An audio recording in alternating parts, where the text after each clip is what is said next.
Ania ang madetalye sa Ozamis Today. Mayor Indy Waminal nanawagan sa publiko batok sa naghimog fake account gamit ang iyang pangalan.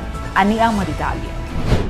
To quote, "Good day to all. Nay naghimog fake account gamit ako ang pangalan. Nag-message o nagtawag sa akong mga suod nga kaila ug mamili kuno og napulo ka tawo para hatagan og pahalipay. Palihog, dili nato nituuhan kay sigurado gyud ta nga mahulog ni sa pagpang-scam." Usara ang ato account, Attorney Indy Waminal. Kung pwede, ato kining tabangan report ni nga fake account aron dili na kini makapangilad. Unquote.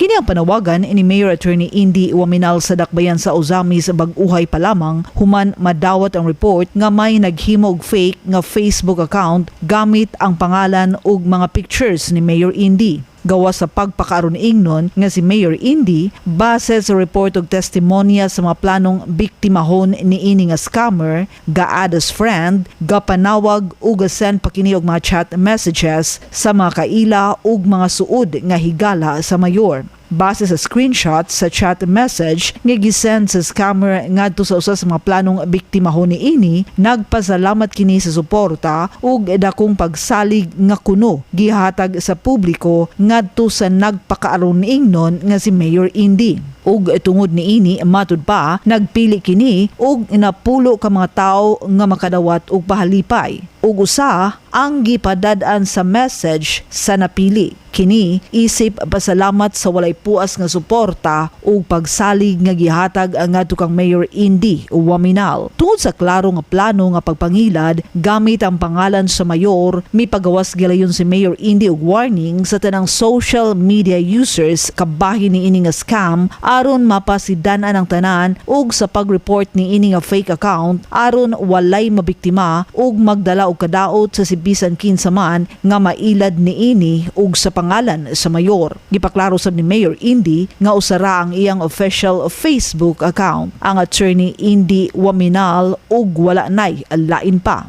Adlaw nga Domingo, Setyembre 8, 2024, gi-repost sa official social media pages sa Asenso Ozamis Administration kini nga pasidaan sa mayor tungod sa report nga padayon nga nagapanawag ug nag-send og mga chat messages kini nga fake account aron makapangilad ug makapamiktima. As of press time, gi-take down na sa Facebook kini nga account apan padayon ang pasidaan ngadto sa tanan nga mag-amping sa mga Facebook pages o accounts nga magpakaaron ingnon nga account dili lang ni Mayor Indy apan usab kang Governor Henry Waminal, Congressman Ando Waminal ug uban pang mga opisyal sa Asenso Administration nga mahimong gamiton sa binuang o pagpangilad gamit ang pangalan sa administrasyon. Pasidaan sa tanan, dili tanan nga makita o mabasa o madungog nimo sa internet tinuod. Mao nga kinahanglan